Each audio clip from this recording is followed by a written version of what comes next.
Hi bye og sa tanang mga naminaw karon. Just call me Cherry. Not my real name. E syempre, ma-issue na pud tani. I'm from a place in Mindanao.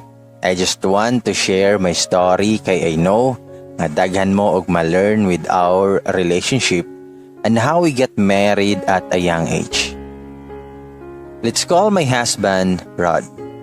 To start with, I just want to inform you that I'm not good in narrating a story. So if dili kay ninyo masabtan, please bear with me na lang. That year is the most heartbreaking year of my life. A lot of arguments made me depressed and felt unworthy to live. Morning nga time nga gakwarrel me with my auntie na akong gipuy-an. Wala ko'y maduulan kay lagot kay sila tanan sa kuha. Kay I have a problem with myself at that time.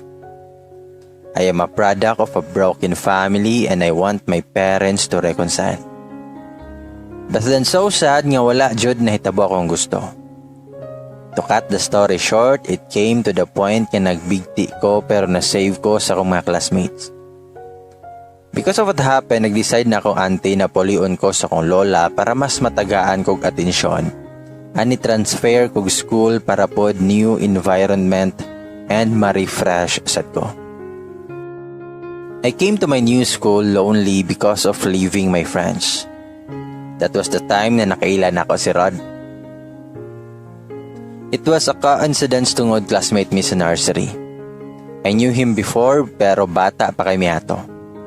Outdated na ko siya ha. There was a time na nagkastorya mi tungod sa group activity.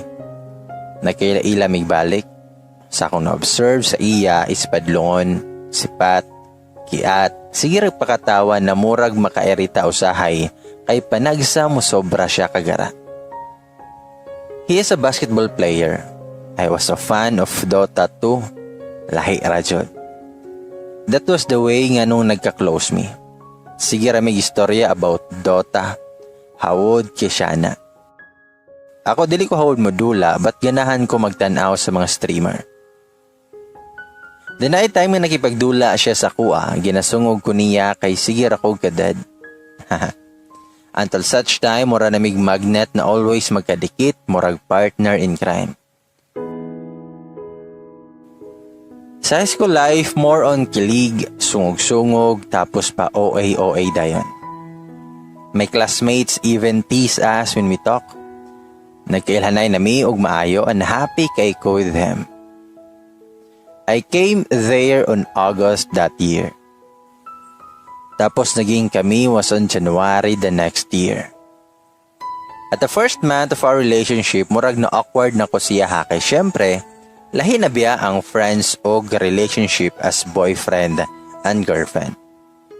And the next 3 months of our relationship, murag kaundangon ako tungod sa iyang batasan na pagmasuko ko, dili siya maapektuhan. How irony lang dyan kaayo nga mukatawa lang siya sa kuha tapos makagigil biya. Pero deep inside girls, that's what we want, diba? Our relationship had lots of memories, good and bad. Night times na nayabot sa point na bulagan ako siya. I even screwed him. Silosa manggod ko. That feeling of sahay selfish ka kay gusto nimo ikaw ray happiness niya. But I was wrong. He even made me feel how worthy I am.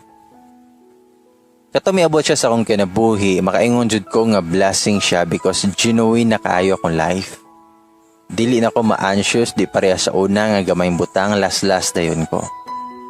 He always made me smile. Si Rod dili kay ko makaingon na apple of the eye siya sa uban, pero para sa kuha, he was precious. I knew him as a naughty person even ang uban makaingon na he is not a boyfriend material. Kay lagi bad boy ang image but in fact, sa kuha ginapakita niya how gentle he is. Maampingon kay siya sa kuha. From then until now, he never cheat. Sometimes I doubt pero I always give him the chance to prove himself kung ako ra bagyod. And luckily nakita na ko. Pag na siya'y mga dula o sahay dili ko makaadto but then masabot ra siya.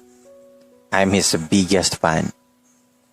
When we had the time to face each other's family and relatives, I had no problem with this. Pero pag-abot sa kang side, it was hell.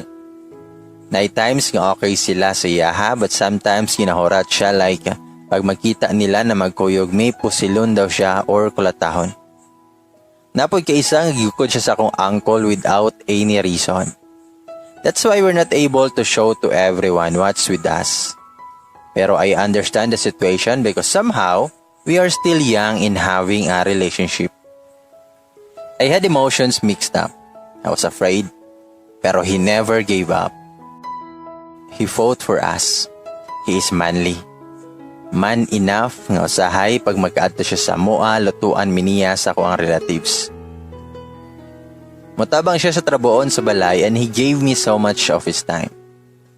Proud ko sa iya, but still my relatives didn't accept him. Pero okay na sila sa akong mama, pero too soon na dawat na nila. We are almost perfect, almost kaya I had problems with myself siguro kay mahadlok kong mabiyaan because of what happened to my family. Pero na-message ko kung giunsa niya pagsabot sa kuang batasan. I realized na dili tanan nga yan couples, char-char lang ang tanan. Because I am with this person na wala ko giuyab, para lang na ay ma-show off sa friends. He's a keeper. Tungod niya, I strive hard sa school, inspired kay ko everyday. Out of 60 plus students, I belong to the top 3. Imagine how powerful love is. I was not like this before I met him. Our relationship was never boring kay we act as best friends. We love each other like husband and wife na jud. Lingaw kay me. We can't deny the fact that in a relationship, we experience having big fights to the point ka mag-question na ka sa mong self tungod rapod siguro sa kahago-usahay nga makaingon ka nga, you need space. I went by that situation pero if you really love the person, you can't resist. Dili ka makalit go. That was the time that I came up with the idea of giving more love to him. All these years, he never failed to make efforts just to make our relationship stronger. Mana siguro ang rason nga nung nagdugay among young love. Consistency is a must. What's holding you back, diba? Time passes by. There's a chance that you might lose the right person. So as long as you are in a healthy relationship, why cheat? Why let go? Why give up? Then one time, nag-istorya me. Ingon si Rod sa ko ang, sure na ko sa imong love. What if magpakasalta after sa imong dibu?